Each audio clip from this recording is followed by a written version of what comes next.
Good evening and welcome to Pain to Power Leading with Love. My name is Maria Kazmi, also known as Brown Girl Interrupting, and I'm so happy to have you all here with me tonight and excited to introduce my guest shortly. And before I do, I was just reflecting and thinking about this idea of healing and the choices. We are always choosing. I thought about that a lot this week. Like, we are always choosing. We have to make a choice as to our healing, as to our hurting, as to whom we allow into our lives, all of those choices. And as you're thinking about that, and as I've been thinking about that and the complexity of that, I think there's a couple of things that I've come to mind in this idea of making those choices is that when I choose me or when we choose ourselves, we have to take some risks. We have to really be blunt with ourselves and even with others. And sometimes that causes some discomfort, and we might lose people along the way.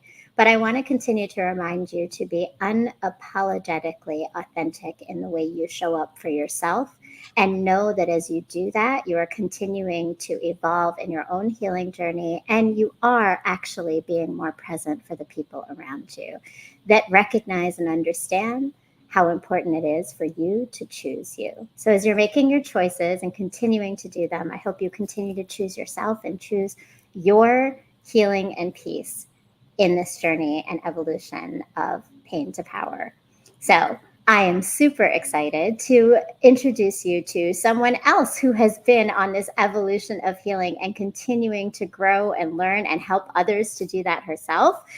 She's a woman who wears a lot of hats, the owner and creative director of Soiree Event Design. She's an author, a public speaker, a brilliant entrepreneur in all things parties and events, ranging from working with Disney and Target to supporting upcoming women who own businesses and are in the event and party planning business. So I am super excited to introduce my own friend, Tonya Coleman. Hello, hello. Thank you for that awesome introduction. Thank you for being here. How are you doing today?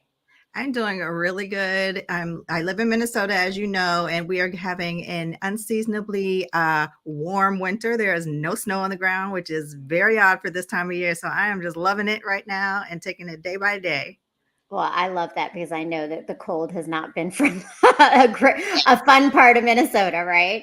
Yeah. So now I have to say, not only are you all the things that I said, but you are also a mother of five, and you just added to your family with your oldest son having his first baby. So now you are Gigi, right?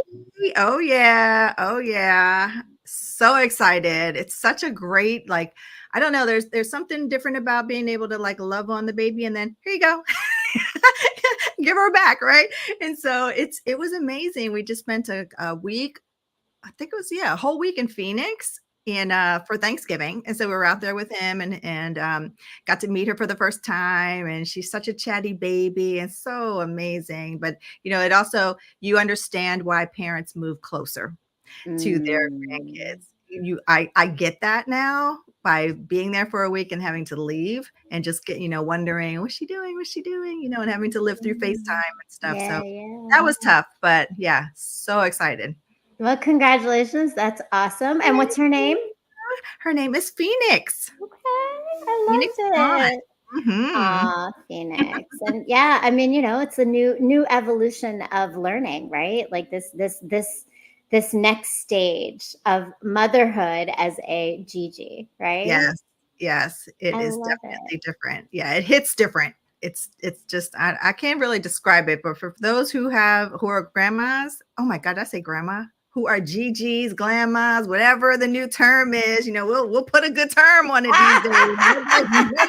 But you still a grandma, right? You could put a term on it, but Right, you're at a the end of grandma. the Like, day, that's yeah, the truth, but that's it, right? A right. beautiful thing. And a It's a beautiful it's a thing. gorgeous thing, and I'm embracing it for real. Oh, So, I love yeah, it. loving I it. Loving love to see my it. son, step up and be a dad. Like that really got me, just seeing him hold her and just going through the motions and unapologetically being her dad in every way. Like I was sitting there like, "Okay, somebody raised you real good. Okay. All right. A little pat on the back. Give me my roses. All Yes, yes, all of that, right? Because and I think that's just it, right? Like, it's like this beauty. Like, you have been in a journey of motherhood, and this is right." Oh, this yeah. beautiful moment to get here to watch and see your son become a father. Yes. And I mean, and honestly, this is part of why you're here today, is because I know your story of what Mhm. you've been through along the way. And I think what you've accomplished at this point, in addition to being a Gigi, in just your own business and the way you're helping others, is transformational. And I would love to learn more. And I want everyone to learn more about Tonya Coleman, the amazing things that she's doing. So welcome, Kennedy Williams. Tonya, you don't look like a grandma. I'm a grandchild. Okay. Okay. I'm like him. Yes, I know, fierce and fine, looking fabulous. And welcome, Oh, thank you. Kennedy. And he's also one of our renters fam. And yes, Grandpa, I did not know that about you, Kennedy, but that's good to know. So, and salute and salute. So Tonya, I Yes. always ask everybody to come on here, and we're talking about pain to power, but I think that's such a personal journey and a personal way of framing it. When you think of that for yourself, this idea of turning pain into power, what does it mean to you? To me, it means that, life is going to be full of painful moments. You're not going to be able to get away from them. And the way you deal with it and how you allow it to move you forward or keep you held back is super important. And depending upon what kinds of valleys and hills that you're going through over and over and over again, being able to kind of build on who is in your life or who can help you get out of those painful moments, or who can, if it's you and you got to pull something from deep inside, or whether it's your girlfriends or your family or your pastor or whoever it is, that there's always some way to get out of it and to come out of it ahead in some kind of way, right? And so to me, being able to come out in a place of power is everything, because you don't want to get stuck in that spot, right? Which a lot of people do. And so to me, it's that journey. It's not a quick fix, but depending upon how you tackle the pain or the problem or whatever, the roadblock, whatever you want to call it in life, is super important. So thank you for this show, because that you showing people like, us, everybody's different stories, because no one's story is the same, and how they've been able to overcome and come out on top and all those things, I'm sure is touching a lot of people in a lot of different ways. So thanks for the show. Well, I appreciate it. And thank you for being willing to share your story, because I think that framing of it is so powerful to me. Because what I'm hearing is that it's like you're constantly re-examining that Mm-hmm. like, how do I address that pain, like you mentioned, the people in your life and the things and decisions you're making, right? All the choices that we Yeah. talk about, right? Like Yeah. we always have a choice, right? Right. And Yeah. but that is a beautiful thing about this, is that it really is. I think the first time I realized it was an evolution and not a journey was I had Mm-hmm. someone else on the show who mentioned to me healing is an evolution, and I've kind of like owned that. But I think you really like described exactly what that means and all the steps Mm-hmm. of the evolution of it, right? Yeah, because Um, not all pain is created equal, right? Either. And so yeah. some people, it could be a small painful thing. You just need to get on with it. And then there's these big blow up, bombshell painful moments that happen in your life, and all of them require something, right, to get out of it. Whether Yeah. it's, and you have to kind of know what it is for you that's going to be able to get you out, right? And that's important. So yeah, So in that definitely you've evolution. you've learned a lot of stuff on this journey, right? Oh So yeah. we're full circle almost, right? We just talked about John, your son, having his Yep. baby, but you were Yep. 25 when you had Yep. John.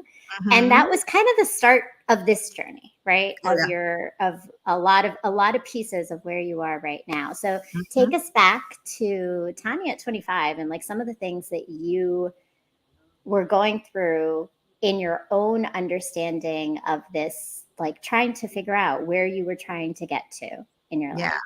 Yeah.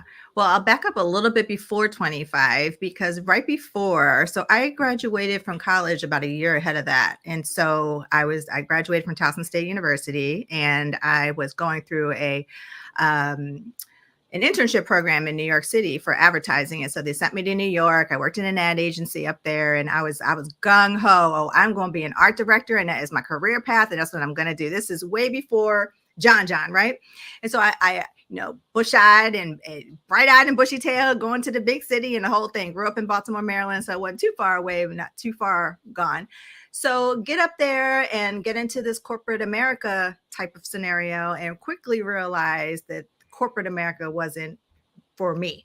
right? And so I'm a huge proponent of internships, by the way. So for those of you who are listening, you're like, poo-poo those internships, the unpaid internships, you better get on in there, because the only way you're going to learn if a career path is for you sometimes is to give it a try, right? And see if you like it, if you don't, before you're completely tied to it.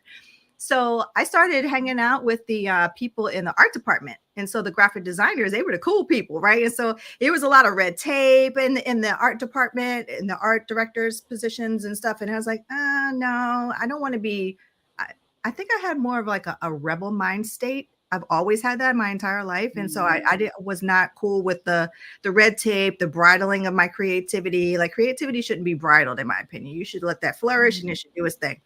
And so in the graphic department, I felt that vibe. And so I was like, okay, these are my peeps, right? And so decided that advertising was not for me, and went back home after that internship and started to take more notice into the graphic design side of what I was learning when I was in New York. So got back, bought my own computer, and decided I was going to teach myself the programs and figure out how to do this thing. So I started doing party flyers for a lot of the promoters and people on campus that were doing parties and things. And at the time, my boyfriend was a DJ, so we had a lot of ins with all the promoters and started doing all the party flyers. And then all of a sudden, boom, you're pregnant. Okay. And at 25, okay, back then, okay, I'm 51. I'll share my age. I'm not at all afraid of it. Nice. At 51, back then, entrepreneurship was unheard of. Like, it was something that was very much out there. Like, you're gonna do what? You're gonna You're not gonna get a paycheck every other week? Like, what do you mean? It was not looked at today. The evolution of entrepreneurship has grown to something completely else today. Back then, it was not.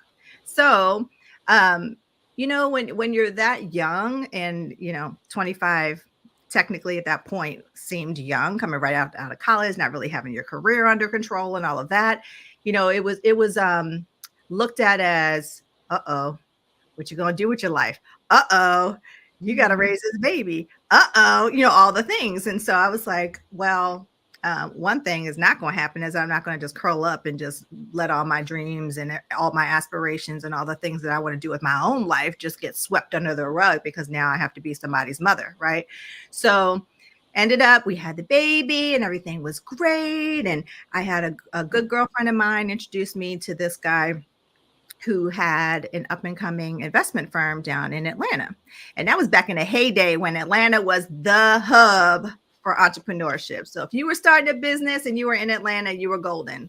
So it's like, okay, well, let me invest in your graphic design company. Come on down to Atlanta. I'll set you up in an office space. And I have lots of connections in Atlanta. I'll get you all the clientele that we need. And so he would be a silent investor in my business. So, I'm young and, I didn't know what contracts were back then. I'm thinking like, oh, yeah, okay, this has sounded really good. So, girl, get down there. Had a big old party here in Baltimore. All my friends and my family sent me off, into this nice little cushy life I was going to have, this creative, thing with my own business and the whole thing. Get down there and literally had got put on myself in a U-Haul with my baby, by the way. Remember, he's still an infant. And went down to Atlanta and pulled into the parking lot of a gorgeous apartment complex that I had just paid first month's rent only and my deposit on, and pulled in and got all my stuff, and we're getting settled into the apartment. And so I'm reaching out to the guy, texting him, letting him know I'm here, everything's good. Crickets. No response. Okay. And so I'm thinking like, okay, well, maybe he's busy, whatever, so a couple of days I'm texting and, calling and nothing for 3 days. So on the third day, I was like, did I get scammed? Like, did he just like ghost me? Like, ghost wasn't even a thing back then, but like, did you do that? Like, what is happening? There's a lot of questions going through your head, right? I can't even imagine. And a lot of questions where, I hadn't even fully unpacked yet. Most of the stuff was still in boxes. And, I look over at my son and, he's sitting there in his car seat, as the only thing I really had put together was his crib at that point. And I just looked over at him and I'm like, oh my God, what's getting ready to happen in 30 days? Because literally I had paid rent for 30 days. and Mhm. had no source of income whatsoever. I had a little bit of cash from people who gave me some going away money at my party, and that was not enough with diapers and formula and all the things that come with a baby, right?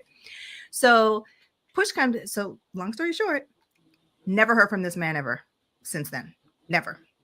And so I sat there and I just had a come to Jesus moment, like, okay, cry it out. So I cried it out. I looked over at my son. I was like, well, one thing that's going to happen here is either he's going to know the story about how his mom came down here with aspirations of starting her own business under the guise of someone helping her and her doing that, or he's going to have the story of my mom came down here, something happened, and she got up off her butt, a cry after the ugly cry, okay, put her big girl pants on and made something happen for herself.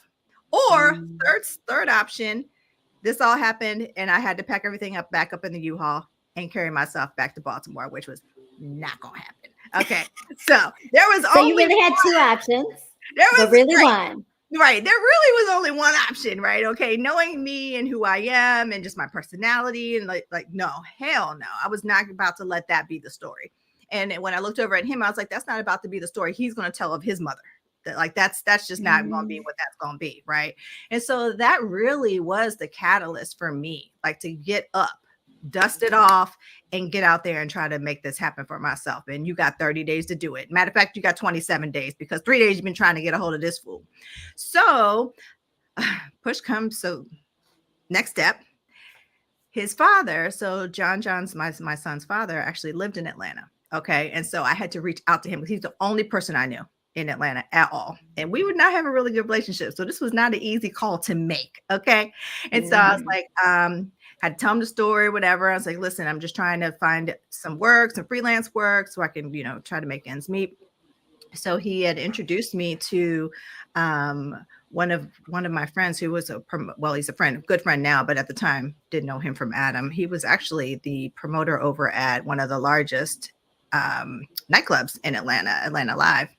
And he took a meeting with me, and girl, I went in there thinking I had like just jumped out of Porsche and in a penthouse downtown and like the whole thing. Girl, you couldn't tell me nothing. I walked up in there. Now, the reality was my computer was set up on an upside down milk crate in the middle of the of my living room in my little 1-bedroom apartment with my son's crib over here. And that's all that was happening. Okay. Everything's in boxes and Yeah, everything. yeah. Girl, you couldn't tell me nothing when I walked in there. So I went in there and I just said, listen, here's my portfolio. Let me just take a couple projects and we could see how we work together and we'll kind of go from there. So did that, and it ended up where I got a whole contract with him and started doing all their flyers for Atlanta Live. And that just started to spiral because Atlanta is a very who you know, and that just spiral. So that was the beginning of taking that pain and moving that to a power girl, because that was a very hard thing to happen to a young single mom who just gave it all up and just put everything in a U-Haul and come on down to Atlanta. Okay. So that was a lot. Yeah, I mean, like, but that's wild, right? Like, because it's like that's the thing. When you take a risk, you take a risk. Like Yep. it could pan out or it couldn't, right? Like, and what happens when it doesn't? And I think I love, like, and the first time I heard the story, I think that's what really stood out to me. I was like, damn.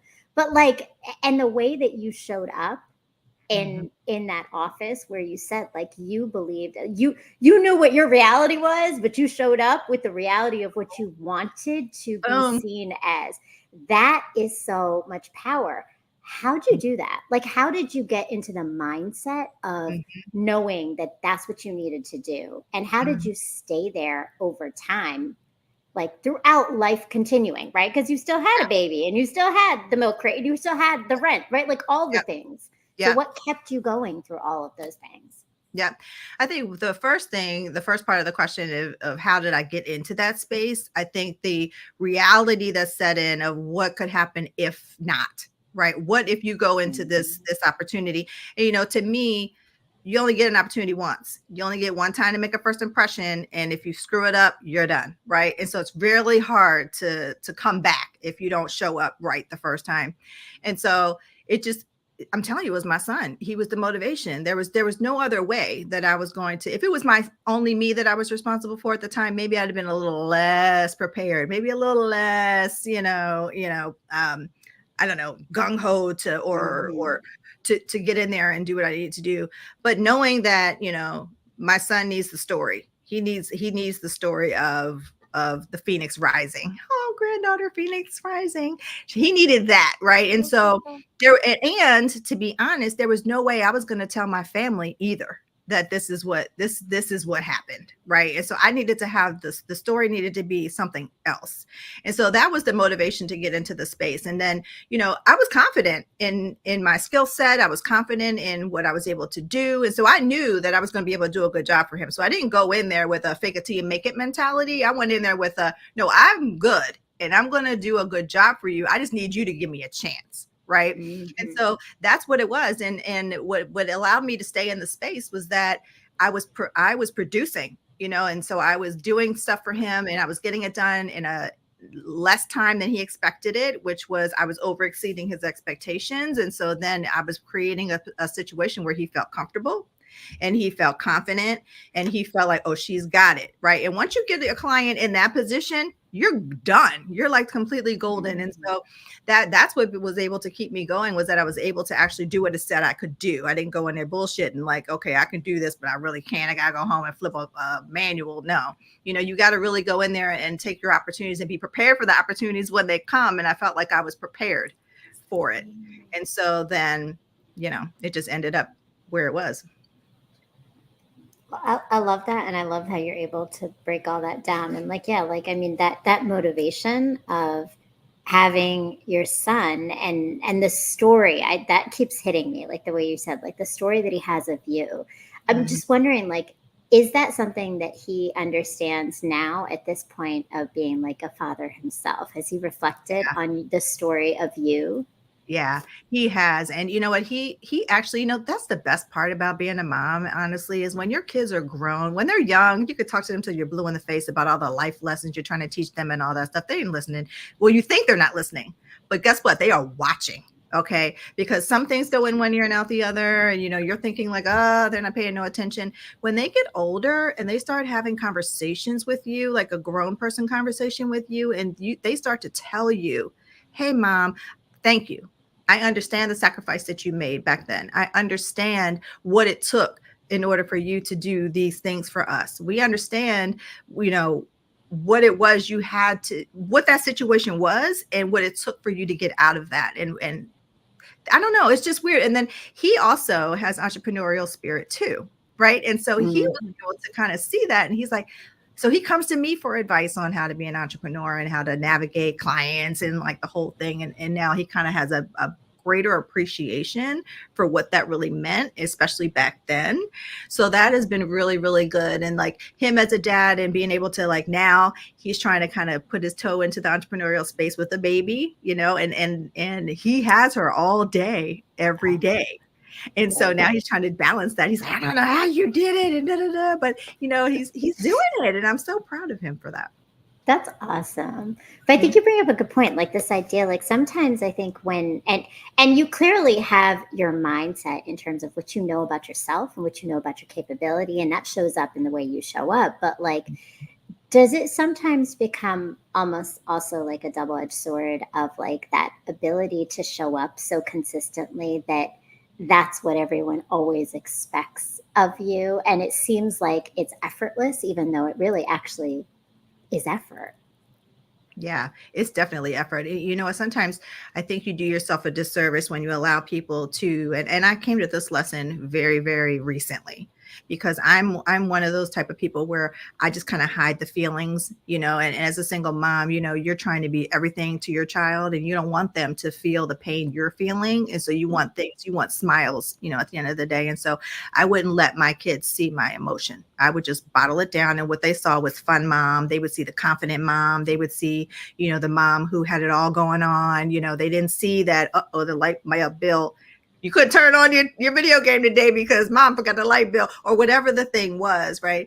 So it's been really recent till I've really decided to kind of let my kids kind of see. I used to tell them that I would just wear a mask. And it's to me, it was the super mom mask is what I would call it. I just put it on and, I did my thing and, and they didn't see. everything. Like when they went to bed, then that's when real mom, would have these feelings and conversations and, things with myself.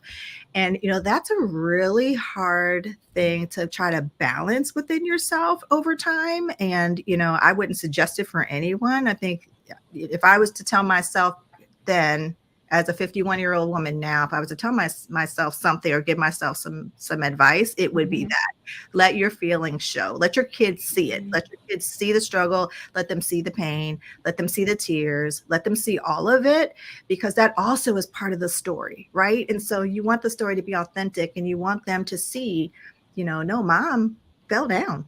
I had to live in my sister's attic with both my kids as a single mom through part of my journey, right? And like they need to understand that wasn't just a fun couple of months we were just at Uncle Neil and Aunt Michelle's house, right? That was because I had no choice, right? With our dog, matter of fact. So, coming across back from California to their attic, right? And so a humbling experience, but I think that you got to share a little bit with your kids. They need to see us as humans and not as super mom, right? And so I just learned that very, very recently. And that is very hard to keep that mask on and keep it up every day, for sure. And dangerous, right? Like it's dangerous because truth is you want them to learn that, yeah, life is going to be hard. Like it's actually not all roses and it's not all easy. It requires you to break down sometimes. It requires you, like you said, feel your emotions and show them. It's such a powerful thing to say because I think there's so many people who hold those back because that feels like that's the power. The power is not to feel the emotions, not to show the emotions, but in fact, it actually is strength to do all of that. Which is awesome.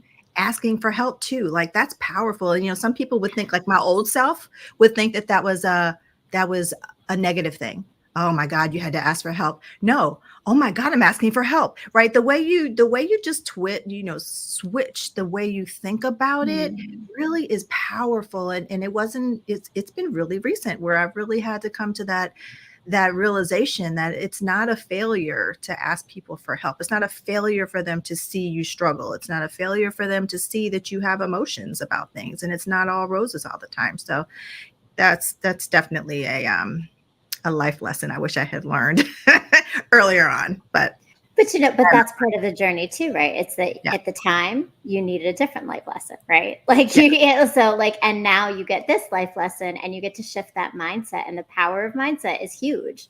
Huge in the way we approach things, huge in the way then we can show up for everyone without allowing ourselves to be depleted. Like I think everything you're saying is about choosing ourselves in order to be there for everyone else. Yep. Like that's huge. So you took this business that and then from all of this in Atlanta, you have just the business boomed into a soiree event design, right? But now you've had evolutions of it because you've started to take this to helping others. Like, tell me about that. Like, when did you shift from doing this business for yourself and just, and helping others with their events and party planning, which we can go into how big you created some things. Like there's a lot that went into that for sure. But I'd love to really dig into what you're doing with your, the element of the classes and the lessons that you've created. Yeah. So tell me about the start of that. Yeah, so that was really cool, the way that kind of started. But from Atlanta, I had grown the business to the point where it was just a one-woman show. It was myself freelancing all over the place, and I started to bid on projects. I was working with a lot of record labels back then, and started to bid against other designers who were LA, New York based, outside of Atlanta. And some of the feedback I was getting from the Atlanta, of all people, record labels was, "Oh, your fees are just as much as the New York, LA designers." I'm like, "Well, am I not as good? Like, should I not charge my worth? I mean, like, what are we talking about here?" I'm like, so I started to feel like, is my zip code holding me back now? Right. And so I'm like, okay, being a single mom and a young single mom, I felt like that was getting ready to hold me back. Now I'm doing the damn thing, but I'm living in the wrong zip code. Right. And so I was like, okay, well, guess what? I can change that. So I put John in the U-Haul again, and myself and a couple of my friends who also were moving to LA too. We all migrated to Los Angeles. And I was like, oh, okay, guess what? I'm gonna just remove my zip code and I'm gonna go to LA, and then I'm gonna charge what the heck I'm supposed to be charging. And I won't have this stereotype. Right. So Mhm. get out to LA, started working out there and had a lot of success with a lot of different record labels out there and promoters. So kind of did the same thing, just moved locations out there. And a lot of the promoters were asking me to help them with their events, which is where the event bug kind of started. And so Mhm. I started to see like, oh, this is the behind the scenes of how to put together an event. This is the behind the scenes. I was very clear of how to promote it, right? Because that was on my side, the graphics Mhm. and what you say and how it looks and all that. And so I was like, oh, there's way more to these events than just this part. And so I started to really get interested in what that whole process was like. And so once I got out there, that's when I hybrided the company. So I went from Slam and Graphics, which is what it was in Atlanta, and I started a whole new thing and called it Soiree Event Design, which was fancy party for soiree event, because I was doing larger events, and design because I will never get rid of the graphic design side of my business. That is that is where it started and that's where it continues to go. So hybrided the company and started that. I had grew my family. So went to LA, grew my family, got married, and my gorgeous little kids right there. I know. I was like, look at all these kids. Oh Oh, my these are your babies. There's goodness. Briley, and Yes. I And love back it. then, that was right kind of in the boom of when the big recession hit. And at that point, a lot of the clients that I had within the record labels and whatnot, a lot of the project work that I was getting, they had all gotten laid off. And so for them to get laid off, then I got laid off, right? In the trickle down effect of all of that. So again, sitting here like, okay, what are we gonna do now? All my projects are gone, and as an entrepreneur, you can't lean on, I might not get laid off today. I might not get any money at all, right? To be able Mhm. to continue to pay bills and feed my kids and, the whole thing. So one day I was with, I had just had my second child, Faith, and our electricity went out in our whole complex. The whole complex electricity went out, and I was sitting there. I was like, "Okay, Tanya, you've been having this idea of wanting to kind of write your story of how you started your business. I think you should like kind of focus on it. But I've been busy, and I had all these projects going on and everything. So I feel like it was God kind of tapping on my shoulder, like." I turned everything off. You have zero distractions at the moment. I'm gonna need you to start writing this thing. And so I did. So I just got out a pad and I started writing my story down. And it led to a book that I called The Girlfriend's Guide to Party Planning. And so that's kind of where it started.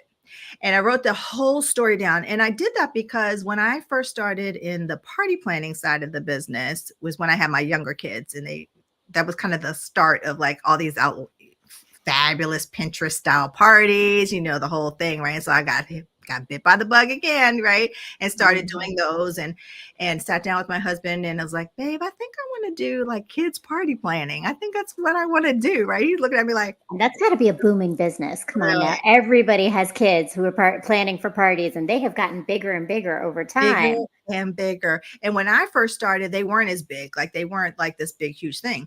So he was like, can you make a living doing that? Like, people paying real money for people to come and do kids parties. I was like, yeah, babe, I think I can do this. Right. And so I started off doing them for my kids, and then it kind of like spread to other families and other parents. They're like, oh shoot, that girl's party was dope. Let me call her. Right. And so it kind of started kind of like that. And so I had a whole strategy on how I was going to elevate this business. And so I wrote it all down in the book, and kind of as a nod to those people who I reached out to in the earlier stages, like other party planners that were doing kind of their businesses on the level I wanted to do. I reached out to them, and because you got to remember, when I first started with the graphic design side of my business, I was able to ask people questions and then give me the help. Right. Mhm. And so in this industry, though, girl, wasn't nobody talking, wasn't nobody helping you. Nobody was trying to give you any tips. Nobody was trying to, I don't know whether it was a competition thing or what it was, but no one would answer emails. No one was answering messages, nothing. Mhm. Asking just general questions like, how much should Mm. I charge? Or, hey, how'd you start getting clients? The things that most new party planners ask. And I wasn't getting any help whatsoever. So once I started getting my business going and I started to see that my strategy was working, I did a second version of the book and put all of that in it. So, and then put the book out. And once I put that book out, I got such a great response from other moms and other party planners who were starting their own businesses. And like me, were getting no information whatsoever. And a lot of the business books are more generically business, right? Not really in the weeds of a party planning business. And got such great feedback from that one book. And so the book was out and people were buying it, and we had like a little group, Facebook group, and we're chatting about it and everything. And then someone had brought up in the group, hey, you should actually do like some classes to teach this in more depth and more detail, and have us ask questions and the whole thing. And so I kind of ignored that for a little while. I was like, classes, like, oh, okay. I was busy. I'm doing parties and, doing things for Girl Scouts and their events. And so I was pretty busy. And it wasn't until the next recession, and I swear I have my best ideas during recessions. It's crazy. But as an entrepreneur, that's like the dip, right? And so right, it's like is it with the quieting of your mind, kind of like, because then you have to, like, there's nothing else going on, and now your creativity is like explodes. Yep. And not only that, awesome. but then the real reality of, because some people have that reality, but then they still got money to lean on, right? They still got ways to pay bills and things like that. But as an entrepreneur, when it's just your business, that ain't there either. So that there's then that urgency that goes along with that whole, creative opening up mind. And so that next time there was a recession, and again, I started a blog, and I was like, okay, well, we're just going to start a blog. We're going to have classes, like we're going to do the whole thing. And so we created the Partypreneurs School of Party Planning. Actually started a little bit before COVID. And thank God that I had this already running prior to COVID, because a lot of people tried to like figure this whole online classes, online coaching. Everybody was trying to get into that during COVID. And if your business wasn't already set up in order to withstand, because remember, I withstood a couple of recessions already, in order to withstand COVID and what it did to the party planning industry, nothing was happening. Nobody was having parties. Nobody was interacting. We all know what happened during that part of our lives. And, just to be able to have that as ongoing way to still have revenue coming into the business was everything. And so me being a graphic designer, I was able to do all my design. I was able to do the sites and get everything up and running. And I took little courses during the time where nothing was happening, and learned how to actually put together online classes, and taught myself and started recording those things and got them up, girl. And then started doing webinars and teaching women, listen, you don't have to wing it. You don't have to do it on your own. I went through a lot of ups and downs starting my party planning business, and a lot of potholes. And if you can avoid making those same mistakes, or you can avoid the potholes, why the hell not? Like, right? Why wouldn't you take the easy, right? Hit the easy button and keep it moving, because at the end of the day, you're trying to make money. You're trying to get your business launched. You're trying to get out there and get some clients. There's nothing, how I think our parents, that generation, was always like, well, you got to make the mistakes so you can learn from the mistakes and keep it moving. Yes. But if you have someone, or a guide, or a coach, or a teacher, or a mentor, those types of people who can guide you in a way where you can avoid making those mistakes, it's not to say you won't make any, but it's to say that maybe I can help you avoid, and you can get to a place of generating real revenue for your business faster, right? Because there's nothing sexy about starting a business and giving all your talent away for free. Not being the homegirl hookup of the party industry, and you're doing all your friends' parties for free and all that. Like, that's not what we're trying to do here. If you're a business, you make money, period. And I love that you say that, because as I was looking through your site, and a lot of the testimonies that you have are about that. Like, I noticed that it seems like there's a lot of women in particular, and I don't know if that's all, mostly what you find in party planning is women.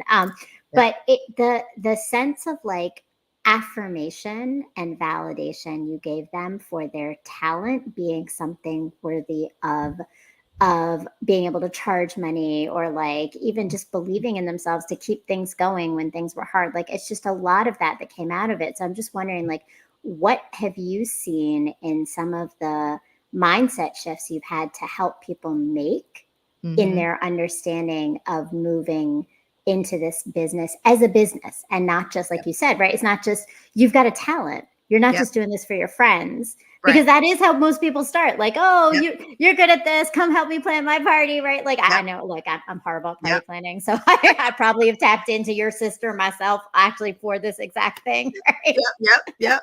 And see, that's exactly the problem, because most people get into the party planning business starting it off as a hobby.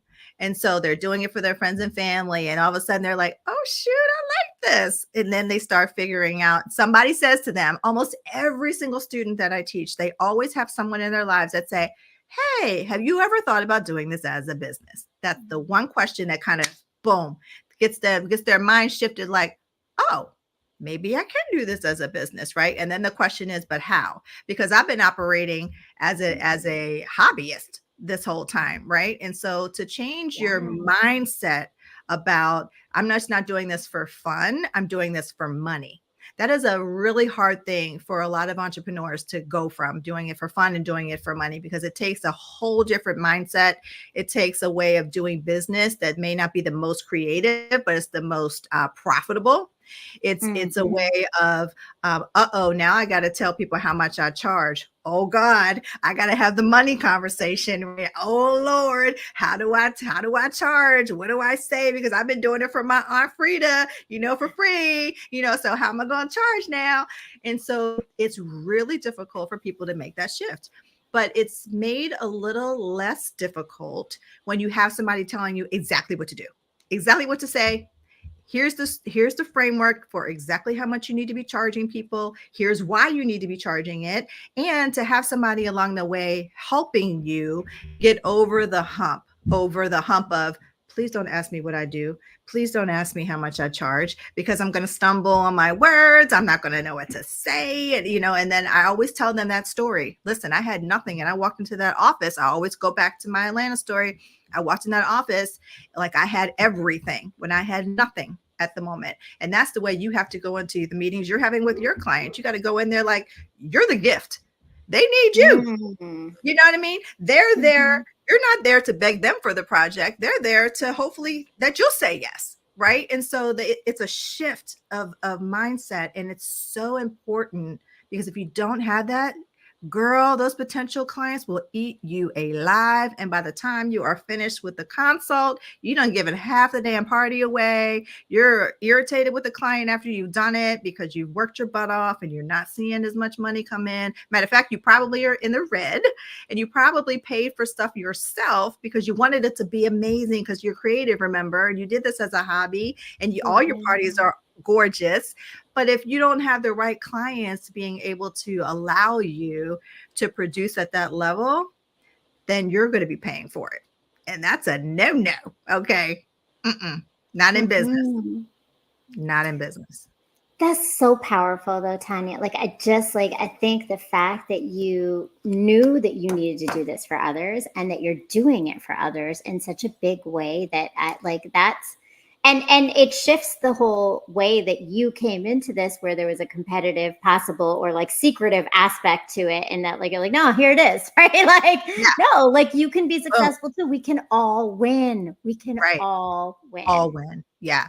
And I'm so passionate about women getting out here and doing our own thing, right? Because Mhm. so many times when, as single moms we see our opportunity box narrow, and it shouldn't. Our children should be the springboard of inspiration to broaden the box, break the box. Like, now I can do whatever, right? Because you've got this wind beneath your wings that is going to constant. Because them kids, they constantly blowing the wind Yeah. under the wings. Okay, let's be real. So they're Nonstop, constantly, nonstop. yeah. And when you come from a mindset of being a single mom and being the only source of income, that helps you change your mindset of, okay, I'm just not giving things away, because if I give something away, I'm not giving to my kid in some kind of, in something, or a bill I need to pay is not going to get paid because now I have this gorgeous chandelier that I paid for at this party. Why? Right. And so there's shifts, and we have these really, really honest conversations in the school with people, and like, what is the block? Like, what is it? And once that light bulb goes off, that's it for me. When I see that people make that shift on being able to really put a dollar amount on their talent, that to me is the shift. When people are like, oh my God, I know what to say. Oh my God, I know how much to charge. I made the most money I've ever made on this party because I went in there and I stuck to my guns and I told them how much it was, and the right clients will go away. The right clients will accept and the wrong ones will go away, and you want them to go. Like, you want the no's, right? You want the no's to get to the yeses. And sometimes that's a hard thing for people to do, is to allow the no's to go by. But I keep telling them, if you take the no's, then you're stuck. Now you have X amount of time that you have to then focus on that one client, while the dream client that could have paid you 3 times as much is out there waiting in the wings somewhere, because you over here focused on this one party that's paying you a third, and you paying for stuff, right? So it's just real conversations that I'm having, and the feedback has been really amazing, because not enough people are having the conversations, to be honest. And they're not having them honestly, saying, oh no, soiree event design always wasn't this. I'm always not always doing these types of events, conferences, and now we're doing huge events and, with celebrities and all that jazz. Like, no, it didn't start there. But the mindset has always been the same. And that is what the most important thing is. If you have that mindset, you can just plow through every roadblock, everything that's in your way. You can just get to the end, but you got to have the mindset of, I'm running a business. And if I don't run this business the way I need to run it, I'm wasting my time and my kid ain't eating. So one of those two things.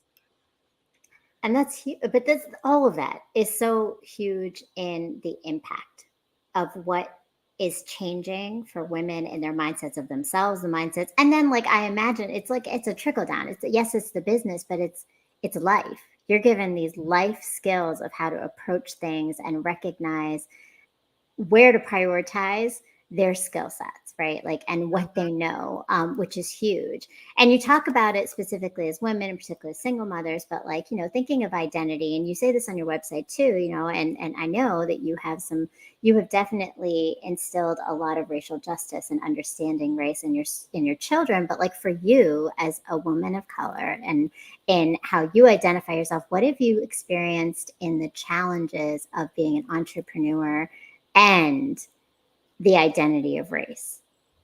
Girl, that's a whole show. Let's just say that's an entire show.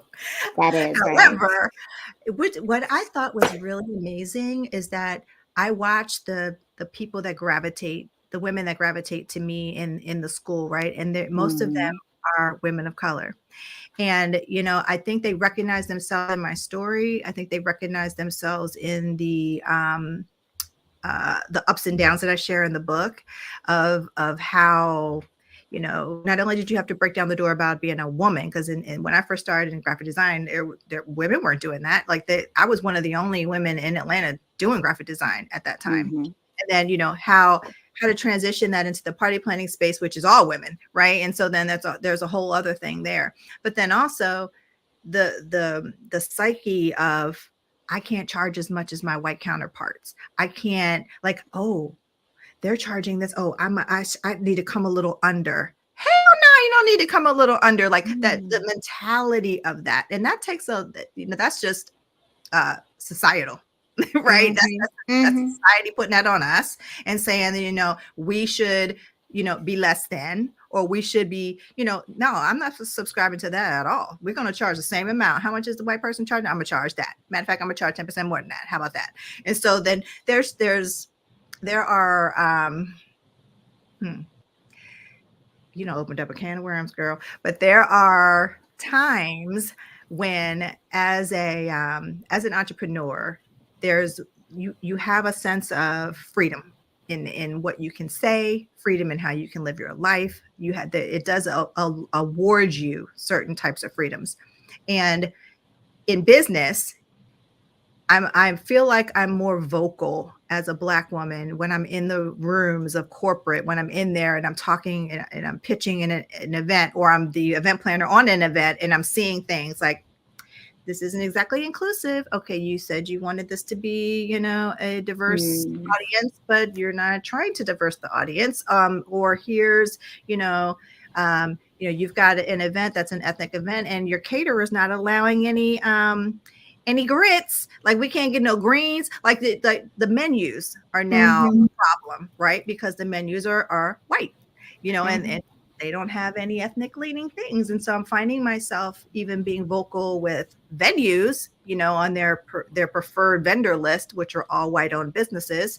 And, I have to come in and say, are there any Black owned businesses on this list? Are there any people of color owned businesses on this list? And they say no. And then I have to have a whole conversation with them explaining the importance of why you should, right? And Yeah, so yeah. having those conversations is exhausting, though. It's like, why am I even having this conversation? It should be a no-brainer that you need to have a diverse set of vendors on your preferred vendor list, right? And so, but what I did find that you'll have these conversations with people who are receptive, and you'll have these conversations with people who are like, lady, get out of here, right? And so, but you have to have them, because that's authentic Mm-hmm. who I am, right? I can't have any other kind of conversation. And I wanted to say that there was one venue that I'm so excited about, because I had this whole conversation with them about this. And I had reached out to them earlier this year to see if they were available for an event we were working on. And the lady who I had been working with over there, she was so excited to tell me. She's like, Tonya, guess what? Guess what? We've added 3 um, minority owned businesses to our vendor list. And so, just to know that she heard me, and that it didn't fall on deaf ears, and that she actually Mm-hmm. changed and made a plan and gave way to not only adding for her clients to come and then have that availability of ethnic food offerings, right? But also those businesses now that have an opportunity to have all this new business from people who are coming through this venue, right? And so you never know what you can say to somebody that will have a direct effect on other people going down the line, right? And so don't be afraid to speak up. Like, I don't know, as an entrepreneur, I feel fearless about that, because I don't have a boss, right, who has to check me every 5 minutes, like saying, oh, no, no, Right. no, you can't say that, Tonya, that's not allowed here, and that's not a part of our corporate culture, right? So Mm-hmm. I don't have that gene, and I've never had it, because I've never worked within corporate environment. And so I feel like I have the odd, I don't know, I have this feeling of audacity that I say, or I speak up, or I, point out when things aren't equitable, or point out when things are just downright not right. Right. And so, Right. is what it is. And that's a whole conversation on how that's happened, showing up in my life, both in personal and in business. But, for people who are listening, though, I just would, don't be afraid to bring it up for people who are event planners and are in this space. Like, don't be afraid to bring that up to your vendors. Don't be afraid to bring it up to your clients. They will appreciate being educated about it, mostly. And hopefully something good will happen as a result. And I love that. And I think, but not to, like, there's no discounting like the level of effort, because just being an entrepreneur doesn't mean that we take those risks. Like, I think there's steps to those risks, right? In Mhm. entrepreneurship, of what you're willing to set, to Mhm. try. And I Mhm. love that you're modeling that, and that you're Mhm. pushing other women to continue to do that, particularly women of color. Like, I mean, that's a huge thing, because that is what holds oftentimes many of us back in asking and for the things we need, but also in advocating for others. What I love, like, is how you shared that story, and the idea that you took your position and Mhm. you created opportunities for others. So again, everyone can eat, Yeah, everyone is winning, and everybody. that's an amazing thing, right? All right, so thank you. Like, this is so much, and you're right. Like, we could keep going on so many different topics, but I want to know. I mean, Mama Five, Gigi now, but like, this is and all the things, all the different, your business itself, the lessons, writing the book. Like, how do you feel you are able to? Well, I guess so. I think I've been thinking about this a lot. This idea is that Mhm. there's always some sacrifice in Mhm. success. Mhm. Have you felt there was ever things you had to sacrifice and what those things might have been in this process of getting to the place of where you are. Hmm. I think I sacrificed time. I think I sacrificed time with in the beginning stages of getting my business started. There was so much to do and there was so much that had to get done.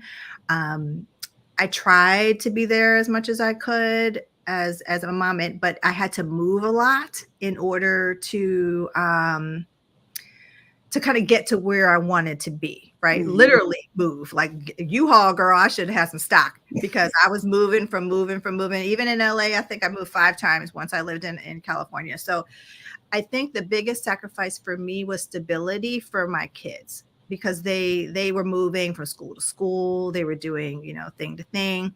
I don't know that I've ever really had I don't have regrets, really. I think that everything that I've done was for a purpose and a reason, and it got me to this point, right? And Mm-hmm. so I think that all of it, whether it was a good decision, bad decision, whatever it was, all of it combined together got me to where I am now. So I wouldn't trade any of it, really.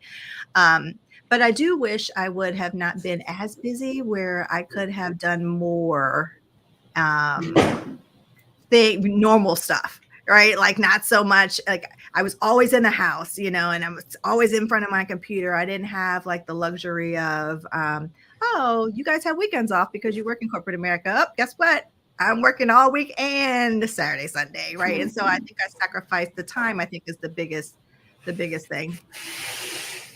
I get that. I mean, you saw me at the beginning of this show. I was reading a book to my daughter for I bedtime loved while it. I was like, while yeah, getting online to get like I'm about to go read a bedtime story, say goodnight, and then start the show, right? So yep, yep, yep.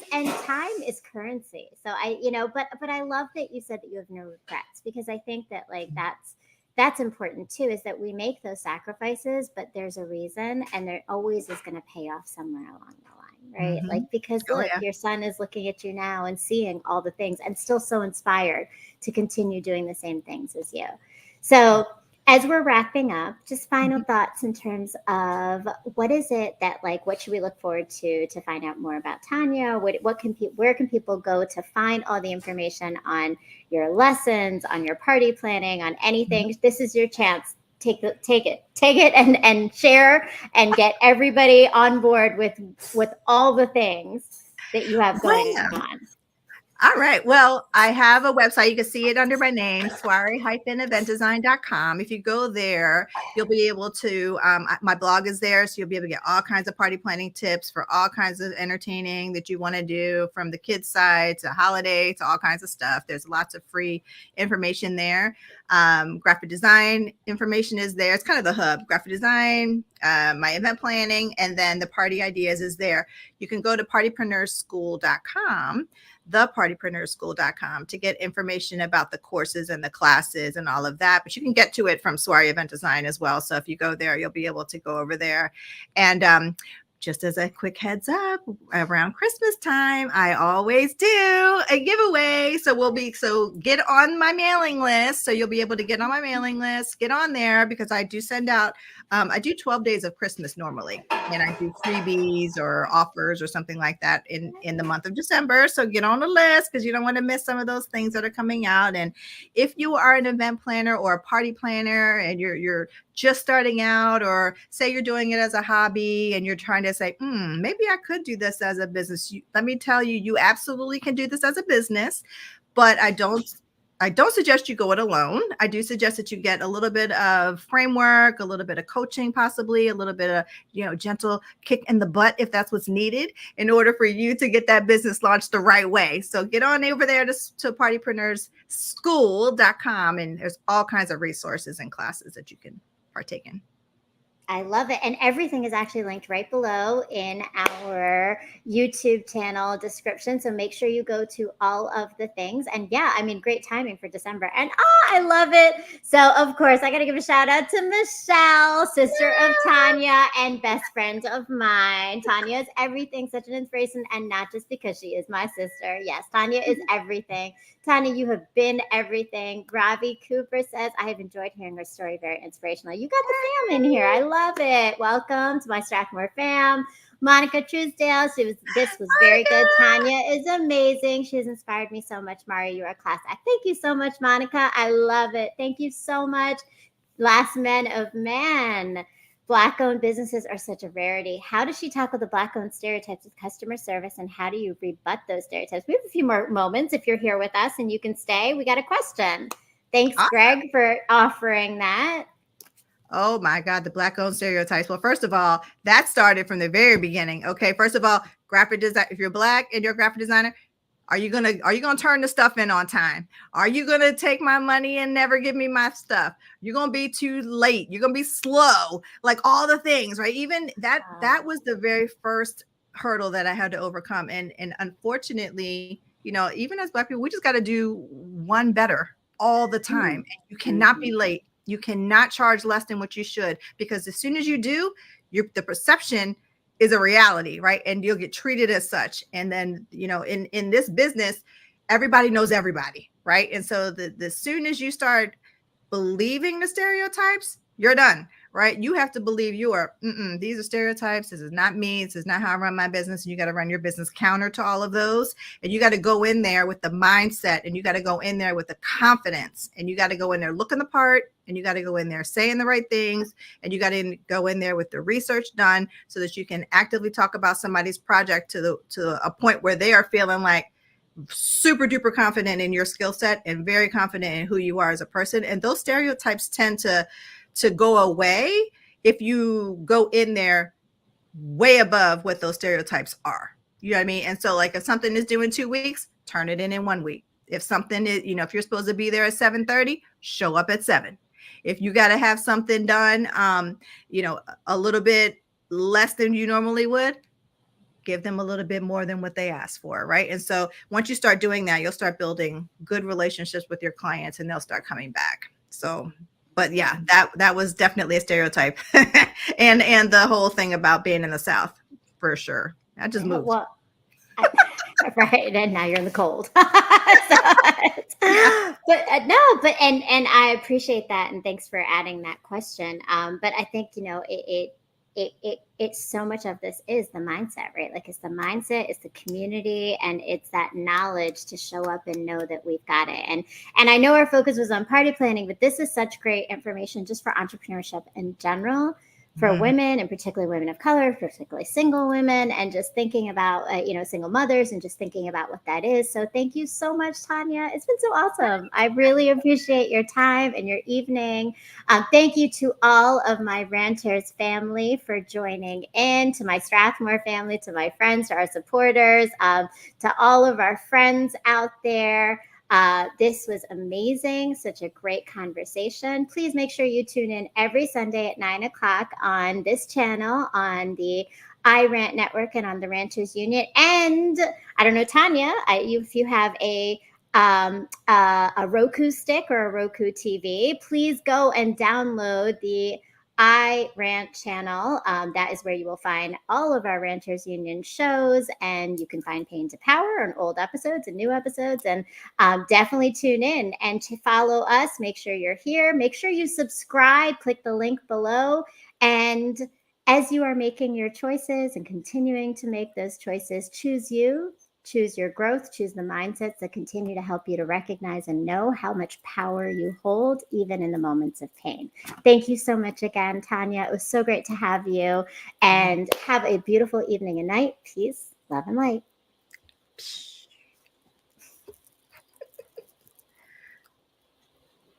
Want to be a legit party planner but don't know how?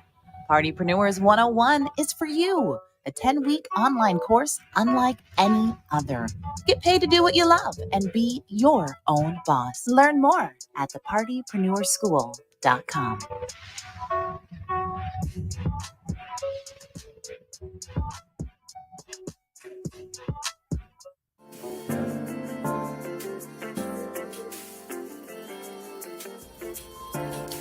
My world has slowly crumbled around me countless times, and every time I rebuild with the pieces I've been given to birth something so transformational and beautiful that no one else knew might exist before it was shown to them. These moments tend to coincide within my romantic path. The universe has been telling me to focus on the revolution and not romance. It has over time given me the tools, resilience, and light to turn my pain into power. And only now do I see that the key to this always resided in the love and knowing I had in myself, not from the external sources of family or men. The message I have been avoiding might be that my time in this world I had existed in was not to receive love, but to put it out there for others to see, feel, and heal through. Revolution before romance moves pain into power.